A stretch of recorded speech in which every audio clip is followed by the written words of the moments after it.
Hey, what's going on, Who That Nation? It is yours truly, TJ Jones. And yes, I am the host of the State of the Saints podcast. And thank you so much for checking out the State of the Saints podcast, where we talk New Orleans Saints.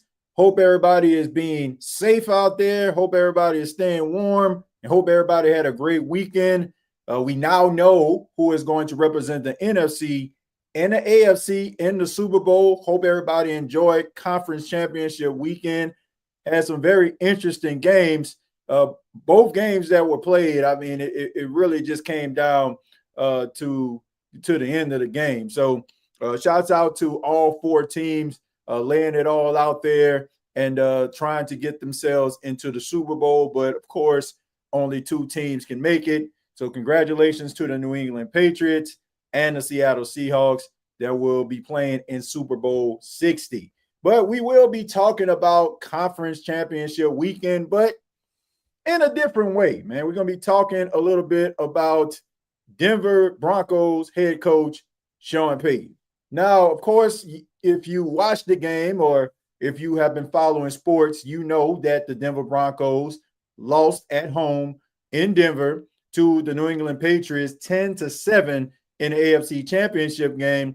And, of course, you had some questionable decisions by head coach Sean Payton. But, you know, you had some Saints fans out there that had some things to say about Sean Payton. You had some Saints fans that were upset that Sean Payton lost, didn't want to see him lose. You have some Saints fans that were on the other end of that coin that was kind of happy that Sean Payton lost the game. And that's what we're going to be talking about, man. We're going to be discussing, are you upset as a Saints fan that Sean Payton lost the AFC Championship game? Are you happy? Because I can understand it from both ways, right? You have a nice sample size of Saints fans out there that are resentful towards Sean Payton, despite the fact that Sean Payton gave the New Orleans Saints more prosperity than they have ever had in the entire franchise's existence. You still have Saints fans that are upset about the whole press conference, and some feel that Sean Payton left the team when they needed him the most. You had Drew Brees retiring from the NFL, and there was a lot of uncertainty about the New Orleans Saints at the time. Of course, the salary cap issues, and nobody wanted to see the Saints in the situation that they have been in over the last 4 to 5 seasons. But, Sean Payton decided to step down, was in television for a year before he decided to, come back into coaching. Of course, we know that the New Orleans Saints had to make a trade with the Denver Broncos in order for Sean Payton to become the head coach of the Broncos. But some people felt like Sean Payton finessed his way out of town, and they have not forgiven him for that. Then, of course, you have Saints fans that are excited about the new chapter and understand that all things must come to an end, and they are appreciative of what Sean Payton has done in New Orleans, but understand that Sean Payton wanted to take on new challenges, which I don't have an issue with at all. Look, regardless of how you may feel about Sean Payton, regardless to if you think that he is the biggest villain on this side of Thanos, the reality is Sean Payton is the reason why we, as Saints fans, as onlookers, as reporters, etc., have an appreciation for the New Orleans Saints. He is one of the main reasons why the New Orleans Saints were relevant in a lot of you's lifetime. Because when I was growing up, before Sean Payton got to the Saints, I can tell you, not many people were talking about the Saints other than individuals that stayed in New Orleans or in the Gulf Coast region, because the New Orleans Saints were in a quiet taste at the time. I mean, not much winning was going on, and not many ticket sales were happening. I mean, you had to really love the New Orleans Saints during the 90s when I was growing up in order for you to sit your behind in the Superdome knowing good and god doggone well that the New Orleans Saints more than likely was going to lose the football game. But at the end of the day, Sean Payton came in 2006, and in his first year took the Saints further than they have ever been when it comes to the playoffs, and that is the NFC Championship game. Then, of course, we know alongside Drew Brees for 15 to 16 years, the New Orleans Saints were one of the most relevant franchises, and not just the NFC, but the entire NFL. So for that, I'm always going to be appreciative of Sean Payton. Look, the reality is this. If you live long, you can become the hero. But if you live a little longer, you're going to live long enough to become the villain. Sean Payton was in his early 40s when he was hired by Mickey Loomis and Tom Benson, the late Tom Benson, to coach the Saints. As of right now, Sean Payton is 62 years old. And like I said, he lived long enough to be the villain. Now, some people have their reservations about Sean Payton. I am not going to just sit up here and just disrespect Sean Payton as if he did absolutely nothing, because the reality is the entitlement of some of these Saints fans out here that's really going at Sean Payton. They don't even realize that the reason why you feel so strongly about how he left the team was because he gave you a reason to. He gave you a reason to care about the New Orleans Saints. He gave you a reason to love this football team and feel as if the New Orleans Saints could win every single game, every single week when he was the head coach and when when Drew Brees was the quarterback. So in some ways, that feeling that you have, he instilled inside of you. So with that, I'm appreciative of Sean Payton. And I will always have love for Sean Payton for what he did for the New Orleans Saints organization.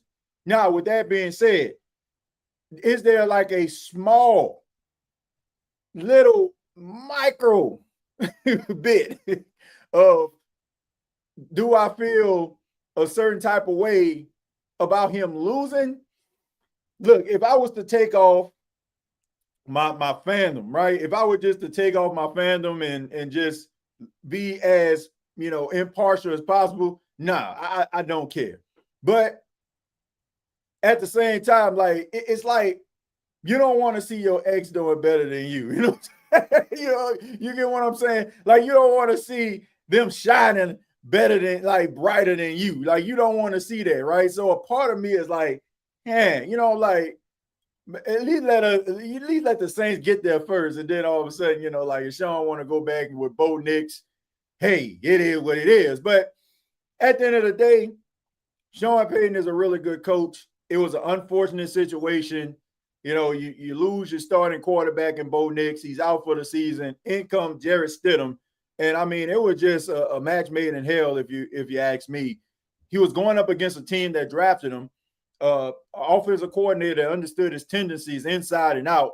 And it was just a recipe for disaster. But I think a lot of people were looking at what happened in the second quarter when it was 4th and 1. The Denver Broncos were up 7-0, and they had an opportunity to kick a field goal, which, the way that Will Lutz was kicking on that afternoon makes you wonder if he would have made the field goal in the first place. But at that time, the weather was pretty fair, right? And this was before the big blizzard came in and you couldn't even see the field. So I was just kind of shocked that Sean Payton didn't take the points, because we know that Sean Payton is extremely meticulous about everything.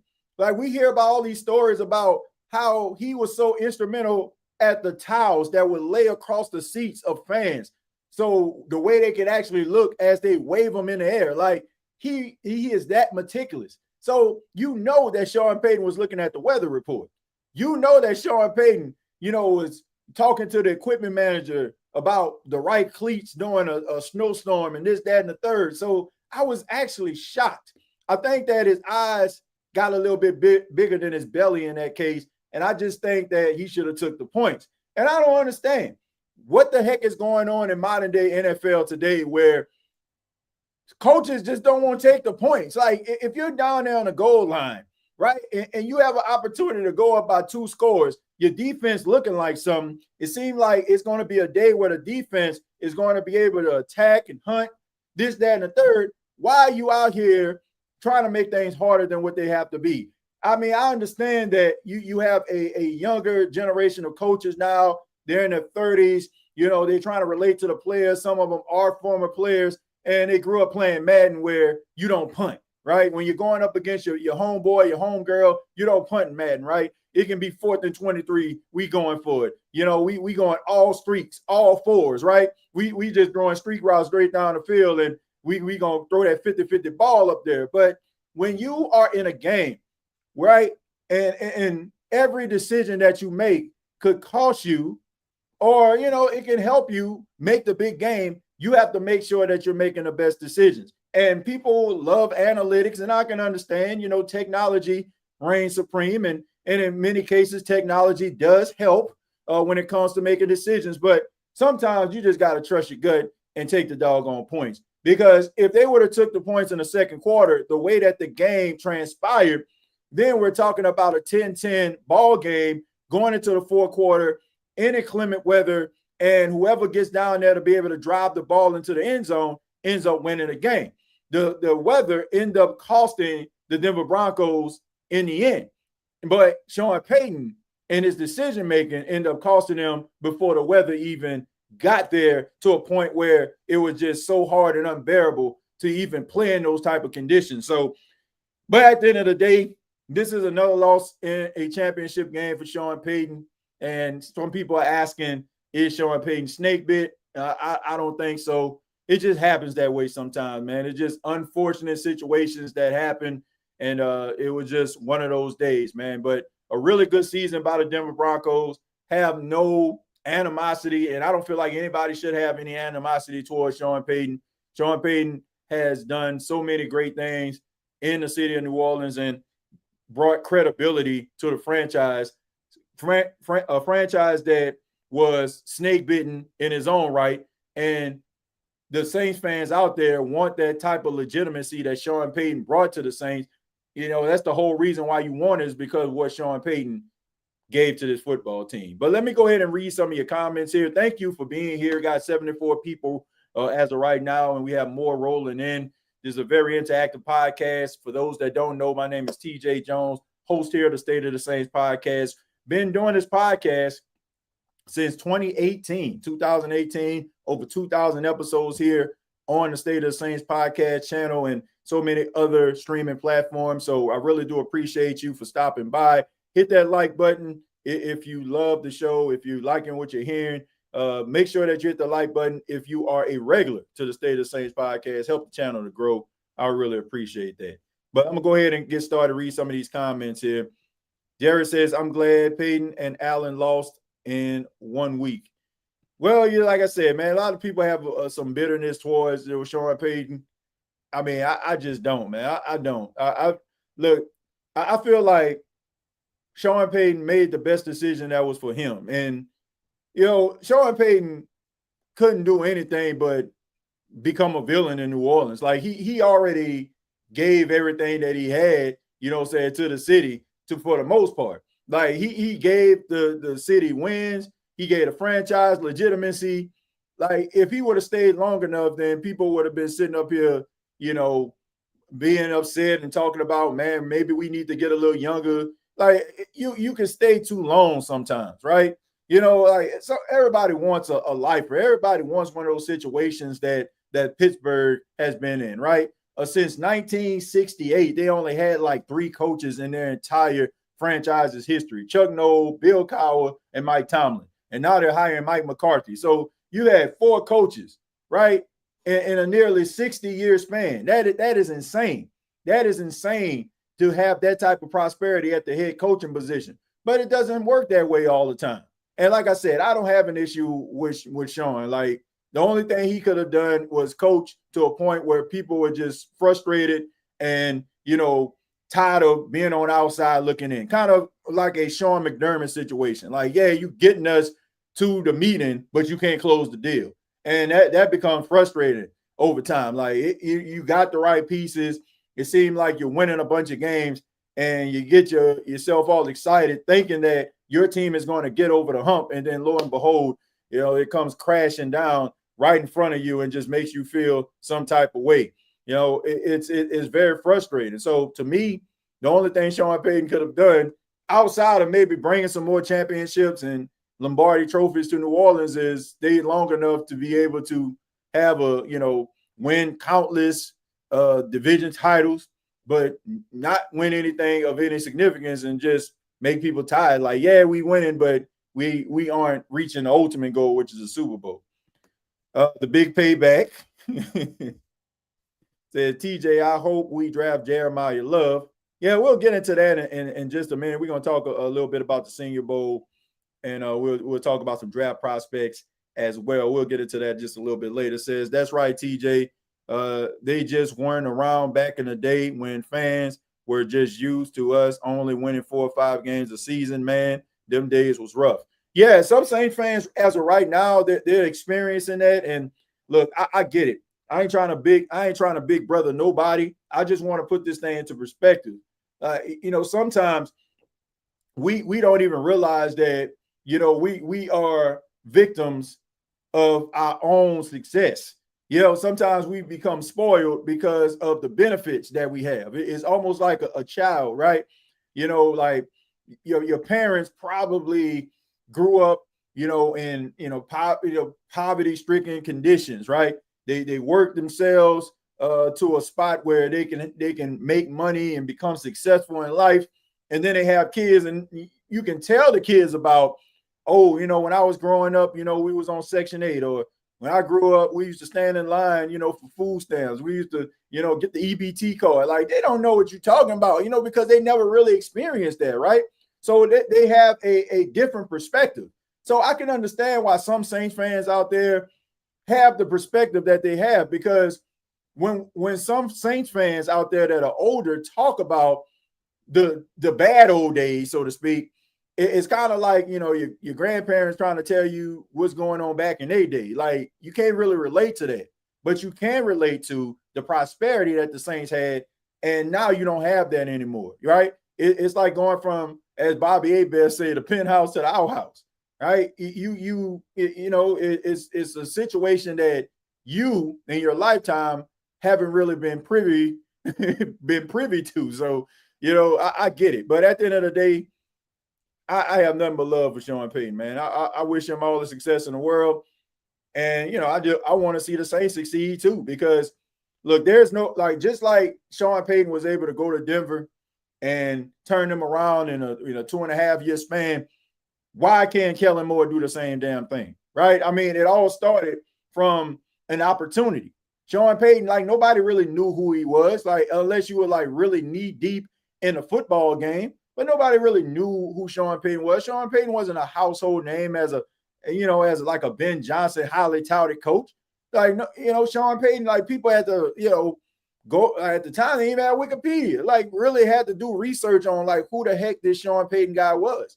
But, all it takes is an opportunity. And why can't Kellen Moore be that type of coach for the New Orleans Saints? We see these young coaches that are in the league right now finding success. We see Mike McDonald, head coach of the Seattle Seahawks, in 2 years taking them to the Super Bowl, right? Mike Vrabel, who is not a new coach, but he's a new coach to the New England Patriots, in 1 year has taken them to the Super Bowl. So it's not like the New Orleans Saints don't have a good infrastructure.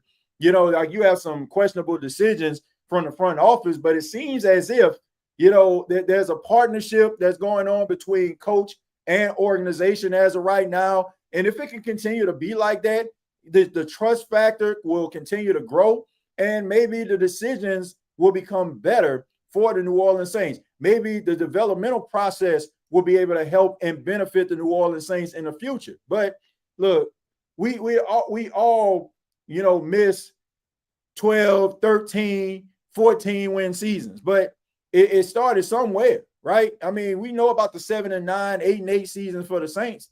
Wasn't always, double-digit wins every single year. But, I believe that, that Kellen Moore and the coaching staff can possibly, get things together. Hopefully, Let's see. I'm glad Sean Payton lost when he got suspended for the whole season. He was never the same, and he just got tired of the NFL politics with Roger Goodell. Well, I don't know if he was never the same. I don't want to say that, because, okay, so when he got suspended back in 2012, like, it was very rough for the New Orleans Saints during that time, because we know they lost the draft picks, and The defense couldn't stop a nosebleed during that time. But, credit to Sean Payton. Like he completely wiped out the coaching staff. And that was hard for him to do because a lot of those guys were with him when he first got to New Orleans in 06. And he went out there and, got rid of some of those guys who were, questionable at their jobs and got guys that were known for developing players. And, the front office went out there and got Jeff Ireland and got some other guys in the front office that can evaluate and scout talent. And we know that from 2017 to, when Drew Brees retired in 2021, the New Orleans Saints were one of the top teams in the league. You can make an argument that the first half was the second half of Sean Payton's coaching career was better than the first part. The only difference is that Sean Payton actually won a Super Bowl during that first wave. The second wave, they won a hell of a lot of games, man. But, sometimes when you don't reach that ultimate goal, sometimes the winning, the prosperity kind of slides through the cracks. It's almost like a really talented quarterback who never won nothing, right? Over the course of time, you have other quarterbacks that come along and they find success. And then all of a sudden, that quarterback that was really talented during that time kind of falls down the pecking order, right? And that's just kind of what it is. But the Saints, post Bountygate, they won a whole lot of games. I want to say they probably won more games post Bountygate than they did pre Bountygate. So I mean, he did a good job, man. He did a good job. They just had some unfortunate situations that happened. Of course, the Minneapolis Miracle, and of course, the Nolan no call, and and then the fumble. By Jared Cook, just some very unfortunate situations that happened for the Saints, but really good football teams and could have easily won a Super Bowl or appeared in a Super Bowl in any one of those instances I just named. Let's see, say what you want to say. Patrick Payton dipped on us. Love him, but he dipped. Yeah, and I think that's something that people feel, is unforgivable. But yeah, like I said, but at the end of the day, Sean Payton is he's the most winningest coach in Saints history. And the reason why Saints fans feel the Saints have a chance of winning again, he showed you what winning looks like. And he showed you that the New Orleans Saints, the lowly New Orleans Saints, can actually be a team that's legit. So, like I said, for that, you got to appreciate him for that. Despite the fact that, you may feel like he dipped out when the team needed him most. And in, some cases, I completely understand that. But, I mean, we got to move on from that. And speaking of moving on, let's go ahead and move on and talk a little bit about the Senior Bowl. Of course, this week is the Senior Bowl in Mobile, Alabama. And it's always an exciting time. I have learned, as a reporter and, somebody that covered the New Orleans Saints and, Coastal Carolina out here in Myrtle Beach. This is a fun time, man. When you see these players out here and they're doing everything that they can in order for them to be drafted, in order to get eyes on them, they go through this process, and it is a long process, man. And, it's a fun time for me because, college football, we have a tendency, unless we like a die-hard fan of a team that maybe, struggled a little bit, maybe we went to the university, but for the most part, college football focuses on the same usual suspects, right? The Michigan, Ohio States, the LSUs, the Alabamas, the Georgias, right? I'm not even mentioning Indiana and Miami because they're kind of like outliers as of right now, because they haven't really won anything in a long time. I want to say last time Miami was in the championship game, I think Willis McGahee, tore everything he had in that game versus Ohio State back in 2003. And I can't remember Indiana ever winning nothing in football. I mean, that's just the truth. So they're kind of like outliers, but it's a fun time because you have so many different players that come from schools that slide through the cracks.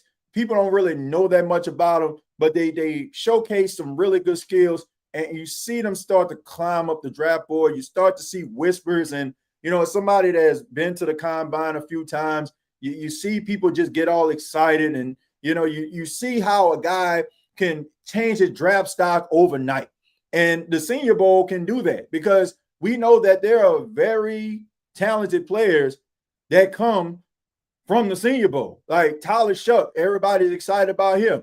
He came to the Saints, through the Senior Bowl. A lot of hype behind Tyler Shuck and his quarterback skills and his abilities, and people felt like he was pro ready.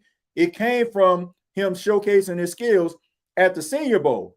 Not the game, but the practices. Those are the things that people pay attention to, right? Cam Jordan, another guy, a long time Saint great, came through the Senior Bowl, right? I mean, Demario Davis, like so many guys have gotten opportunities because of the Senior Bowl and showcasing their skills. And this could be a great opportunity for a lot of players. And we know that the New Orleans Saints, they like to pick from guys that attend the Senior Bowl. We know that in the last, not the last three, but 2 out of the last 3 Senior Bowl MVPs end up becoming New Orleans Saints players, right? Jake Haener was a Senior Bowl MVP. The Saints drafted him in the 4th round. Spencer Rattler was a Senior Bowl MVP. Saints drafted him in the 5th round. So great opportunity for a lot of players. And, there's a few guys that are going to be attending the Senior Bowl that I think that would be really good fits for the New Orleans Saints. And, it all depends on where you want to go with this. I've read the pulse of the Who Dat Nation, and it just seems like every member of the Who Dat Nation has a different perspective. Now, as of late, you got a nice sample size of Saints fans out there that have hooked on to Jeremiah Love. He's not going to be in the Senior Bowl, but he's a guy that Saints fans want to see the Saints draft with the 8th pick, the running back out of Notre Dame. But just because you draft a guy like Jeremiah Love, that doesn't mean that one of these guys in the Senior Bowl won't be there when you're picking in some of these later rounds. And, you also had the receiver conversation. Do the Saints need to go after a big body receiver? Did Chris Olave show you enough to show that he is that number one? It puts your mind at ease that you've seen Devon Bailey out there making those contested catches. And, you see all these different things going on. But do the New Orleans Saints need to add a wide receiver? I mean, I think we all can agree they need to add an offensive lineman on the interior. So maybe even 2 of them. Well, not maybe. You need to add 2 of them. So this might come in the form of the Senior Bowl. So here's a few guys that I feel like would be really good picks. I wrote them down here. And I think that they would be good picks for the New Orleans Saints that will be attending the Senior Bowl. And these are players that I want you to keep a lookout for because, I took some downtime and I've really been watching some film and really been watching some guys that have been flying under the radar. I've been looking at, maybe some of the starts that they had. How long have they been playing, at a university? How many college football games they have been a part of. Those are the type of things that I've been checking for. And, of course, the individuals that are going to be attending the Senior Bowl. So here's the first one, all right? His name is Cage Casey. He comes out of Boise State. He's an interior lineman, and he's a guy that I feel like would be a really good fit. He was very instrumental in the success that Ashton Jeanty had when he had that monster season at Boise State. This was a guy that, didn't allow many sacks. He was a guy that was really good at run blocking. The pass blocking needs to improve a little bit, but not to a point where it should be alarming, right? It's a developmental process, which a lot of young players have to go through. I feel like he'll probably be there probably in the 3rd or the 4th round for the New Orleans Saints. And, he has a really good size about him, man. So I think that this is a guy that the Saints definitely can take a look at. He's 6'5", 310 pounds. His arm length is about 33 to 34. And like I said, he can play offensive tackle as well as guard. So he's a guy that played a little bit of both. So you can line him up outside if somebody was to go down. But he's a really good run blocker, and I think that he'll be prepared, man. Played in a lot of college football games, and like I said, he was very instrumental in helping Ashton Jeanty reach some of those goals that he had as he had that Heisman Trophy type year. All right, so that's the first guy, Cage Casey. So be on the lookout for him. Go ahead. I'm going to keep it on offense. Wide receiver Kevin Coleman out of Missouri.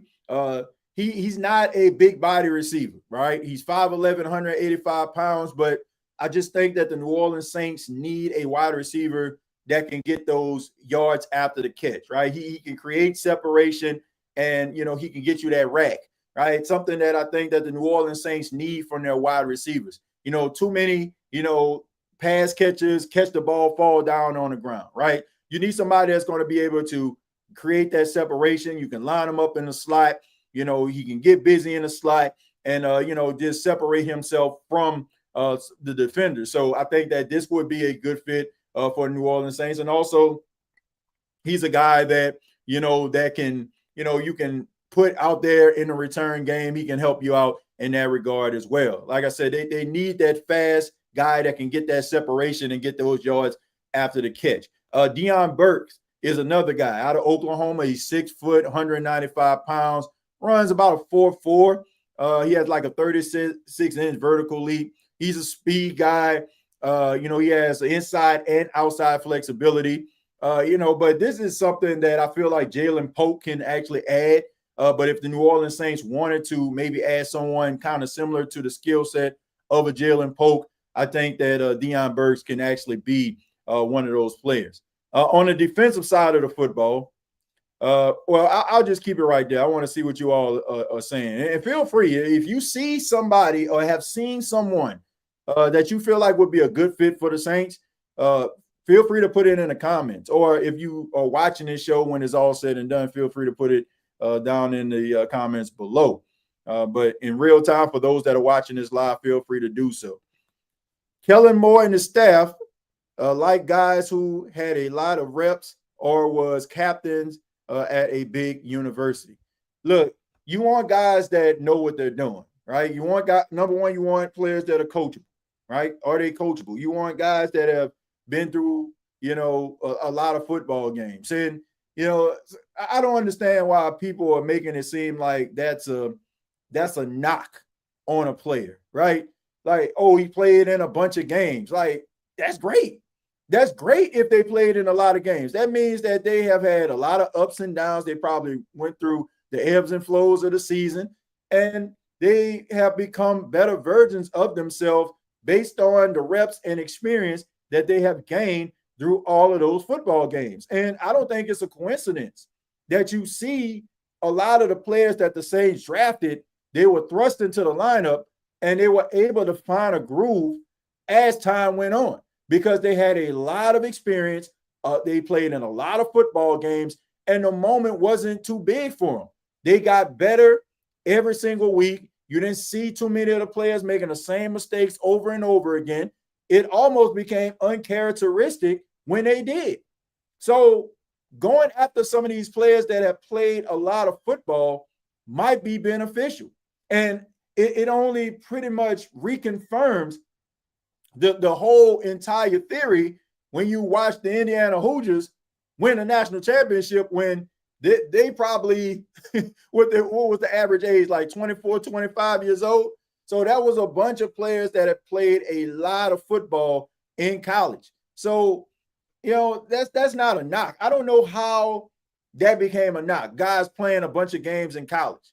I think that's a great thing. To me, I think that because of the NIL deal, I think that now you have players that aren't so quick to try to leave college. I think you're going to see much better pro prospects in the future because, like I said, you have the NIL deal. Now these guys can feel comfortable and be kids and enjoy college life a little bit longer without having to hurry up and be a grown-up right away. So I got to take care of mom. I got to take care of daddy. I got to take care of grandma and grandpa, right? I can still do things to help them and also develop to be the very best I can be so I can be a generational talent. I can be in the NFL longer than people would anticipate, and I can be a contributor on a team for a long time. So I don't see what the big deal is about that. That's a very good point, Devon. That's a great point that the Saints are, trying to find players like that. And I just don't know how that just became like the scarlet letter for college players that oh, they've been in college 4 and 5 years. Like,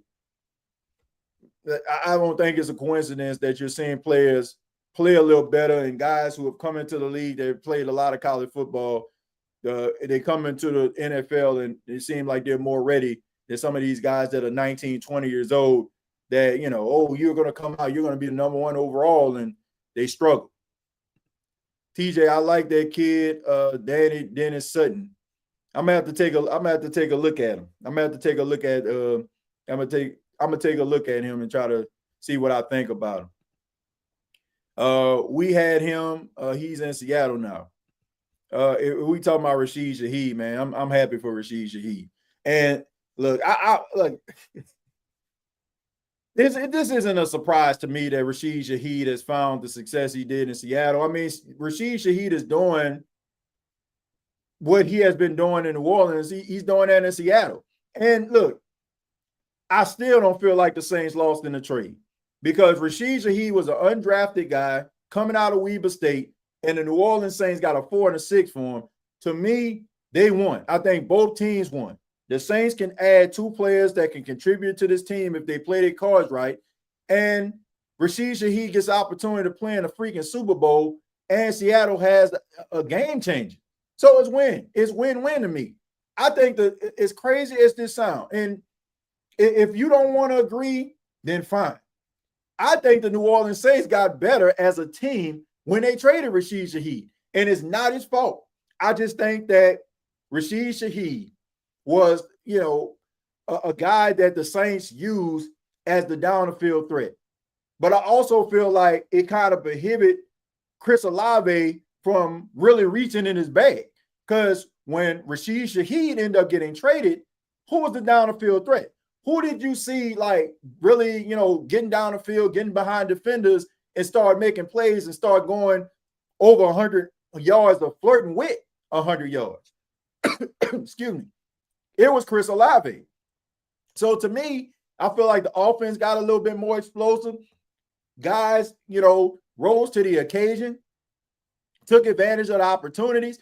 If Rashid Shaheed was still in New Orleans, Saints fans would still be wondering, is Devon Vele worth the Saints making that trade with them?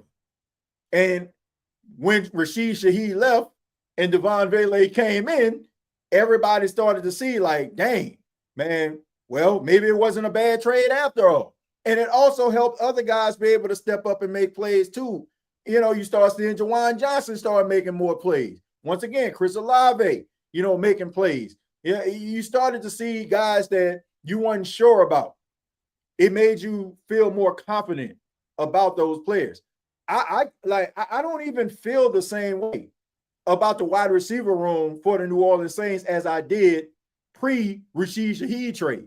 Like, I seen these players make plays. So to me, there's a level of comfortability with those players.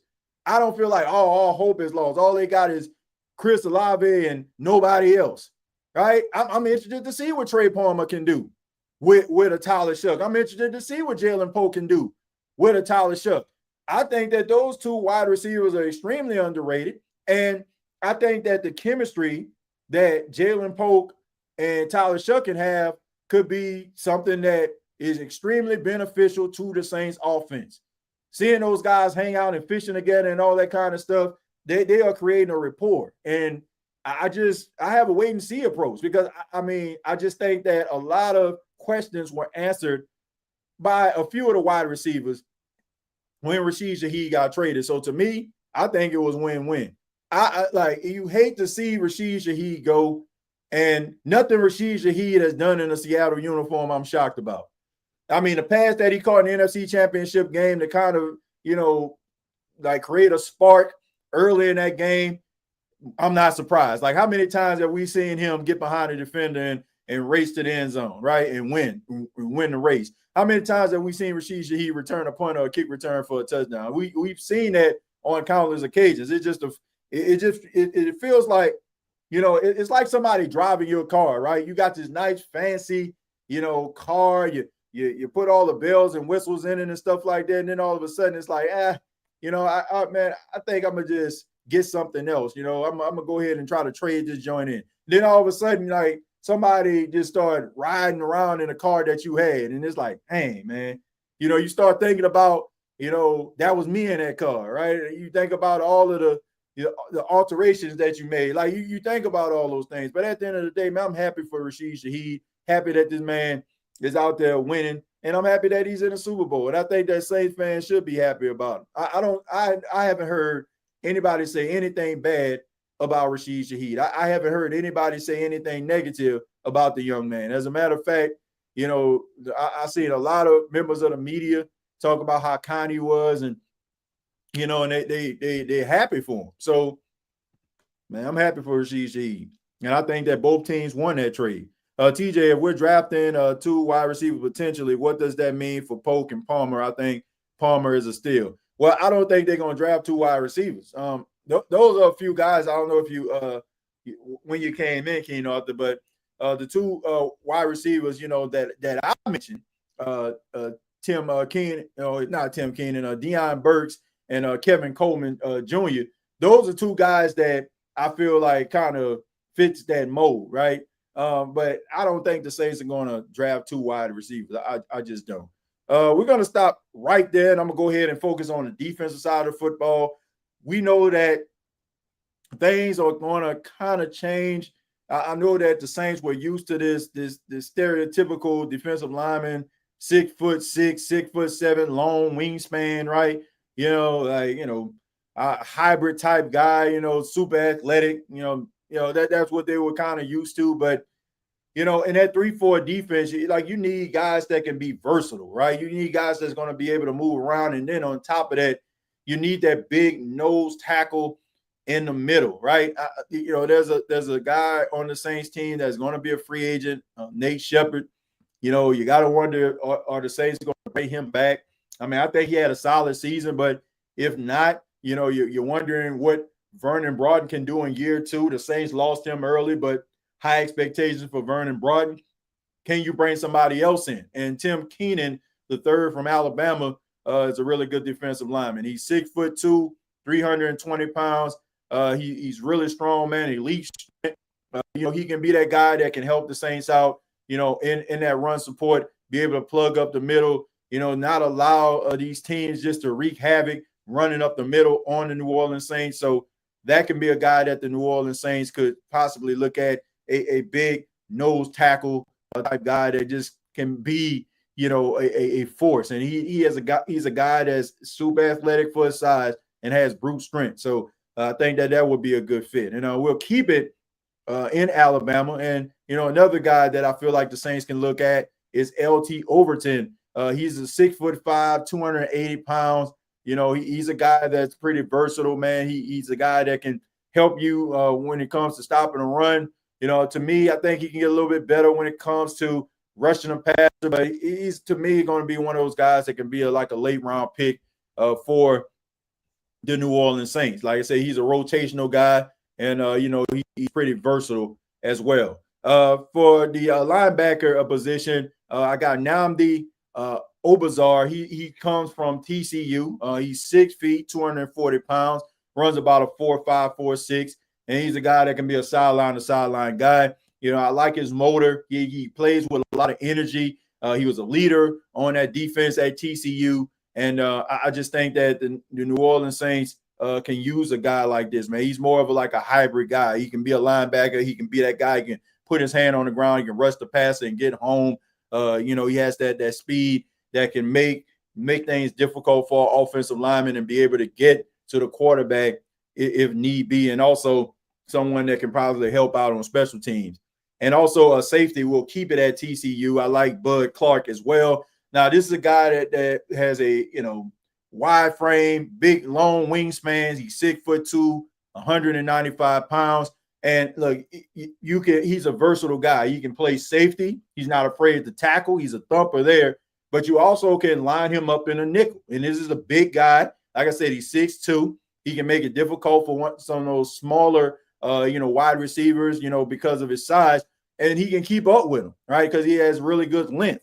So that's a player that I think the Saints could possibly look at if, let's just say, for example, Alontae Taylor wants to test free agency, feels like he can go out here and maybe go to another team.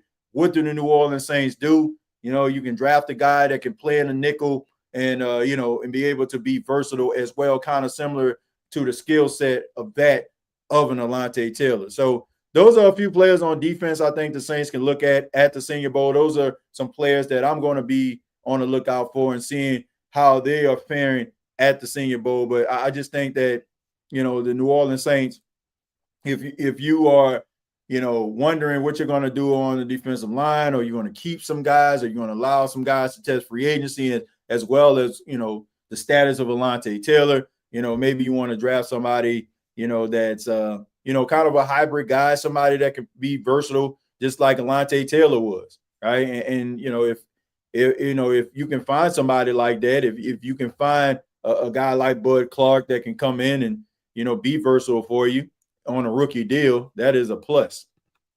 ATJ, what do you think about the 6'6" wide receiver the Saints signed, Damian Alford? We are also looking at the running back out of Wake Forest, Demond Claiborne. Know anything about him? Well, I'm pretty familiar with him, man. Pretty steady guy. Probably a really good special teams player. Not somebody that I just think that just gonna move heaven and earth for the New Orleans Saints. Probably just somebody that they probably want to bring in, just kind of kick the tires on. But Alford, he's a guy that's really good at contested catches. For those that don't know, he was the number 1 pick in the CFL draft. I know some people are like, oh man, it's Canadian football, but we have seen some really good, talented defensive players and players in general come from the Canadian Football League. So, the tape that I've seen, he's not the fastest guy in the world, but if you need that contested catch, you need somebody that can win that 50-50 ball. He has shown that he can do that. And he can separate a little bit. Like, he's not slow. He's not the fastest wide receiver that you're going to see, but he can get separation. So I think that, he can be a red zone guy if the Saints want to use him that way. He's a guy that, if something was to happen to Devon Bailey, the Saints probably would thrust him into the lineup if everything pans out for him. And he has a level of confidence about himself that I like, right? I think that he's a smart player.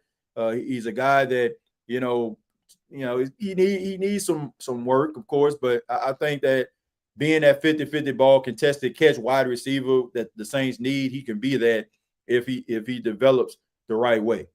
We'll add help in our secondary in case Alontae walks. Yeah, look, I know. Look, the way that Alontae Taylor was talking as if he wants to test free agency, he was talking as if, like, man, I did my part. Now it's time for a team to do their part and compensate me. And I have no problem with that. I don't think any Saints fan, I don't think any fan should have an issue with guys trying to understand and knowing their worth. Alontae Taylor, to me, solid member of the secondary. Do I feel like the New Orleans Saints organization will miss him as a player? Probably, in some cases. I mean, somebody that's been around the team, a little bit of a fan favorite in the locker room as well. Became like a leader in the secondary, for some of the younger guys. But do I feel like the New Orleans Saints can find somebody that can, pick up where Alontae Taylor left off if he decides to go to another team? Absolutely. There's still some things in Alontae's game, and he would admit that he needs to improve. But if he decides that he wants to go to a team that is going to pay him handsomely, I don't have an issue with that, and I don't think anybody else should. So you got to be prepared for that if that was to happen. So hopefully the New Orleans Saints are looking at that position. There's some other slot corners out there that can maybe come in to be able to help out. And there's some guys that you can actually draft that can be able to help you out as well. I kind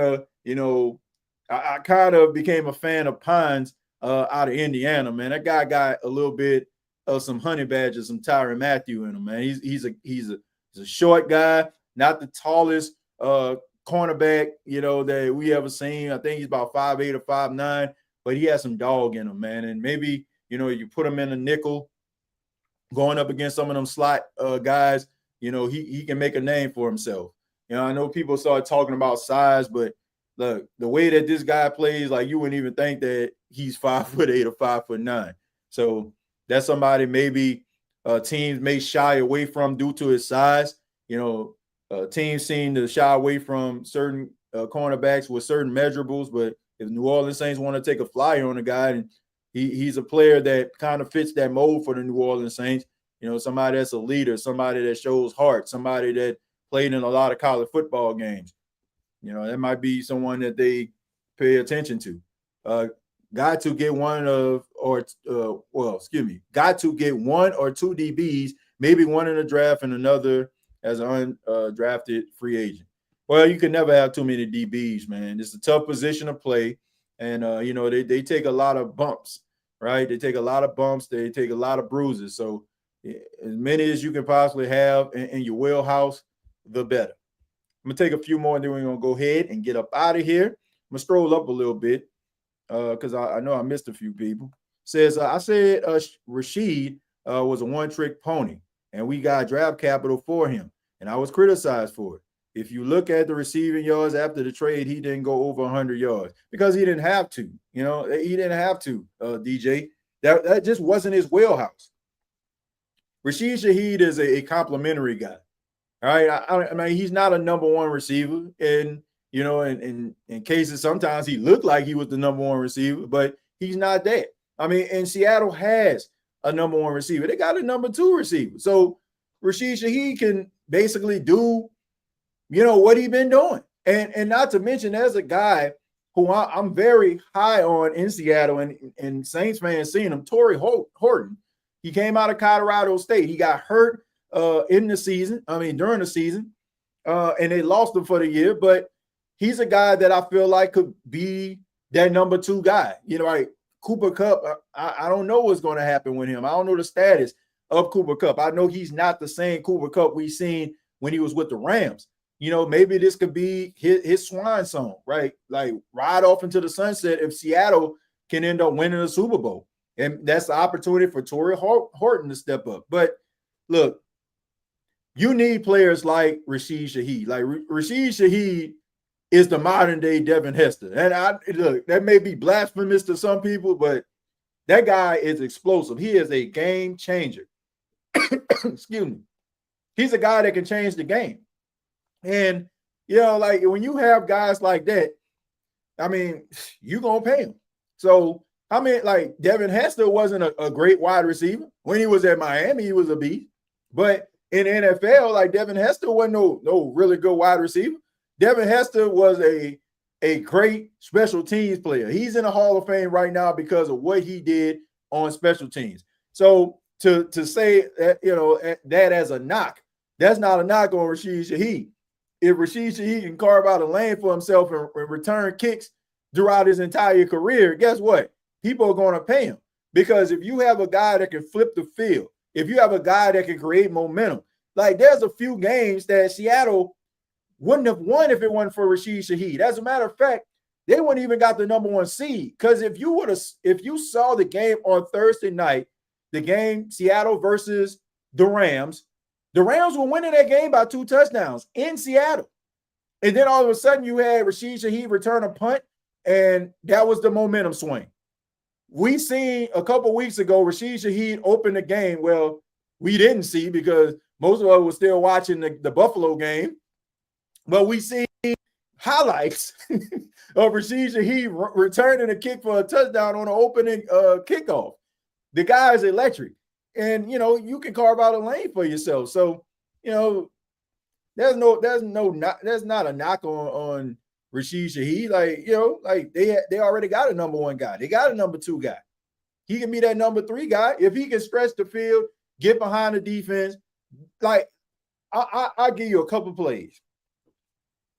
If you don't think Rashid Shaheed matters, They did a fake jet sweep. I want to say it was maybe like a second down. They ran this play twice.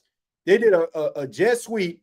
They rolled Rashid Shaheed from right to left, and eyes just started to shift because they didn't want Sam Darnold to hand the ball off to Rashid Shaheed. Instead, they hand the ball off to Kenny Walker. Kenny Walker got about 12, 13 yards on the play. Then they did it again. I want to say Kenny Walker got about 9 or 10 yards on the play. So his explosiveness his ability to to create separation is a plus for a team. So just because you're not going over 100 yards receiving, don't mean that you're not an X factor for a team. Like Taysom Hill didn't go over 100 yards for the Saints, but the way that they used him, he was a game wrecker. And Rashid Shaheed is a game wrecker. I agree, Pines most definitely got it. Yeah, he got some dog in him, man. He got some dog. With a player like Shaheed, he levels the playing field. He makes it hard to double your number one. Exactly. Because you play man coverage on him, he's going to get right behind you, score a touchdown. And, like I said, every time he was out there, eyes had to be focused on him because of his big play ability to be able to get separation. And that opened up opportunity for Jackson Smith-Njigba because, that man was wide open on a lot of those plays. And how do you allow the best wide receiver on the field, on the Seattle Seahawks team to be able to get that type of separation?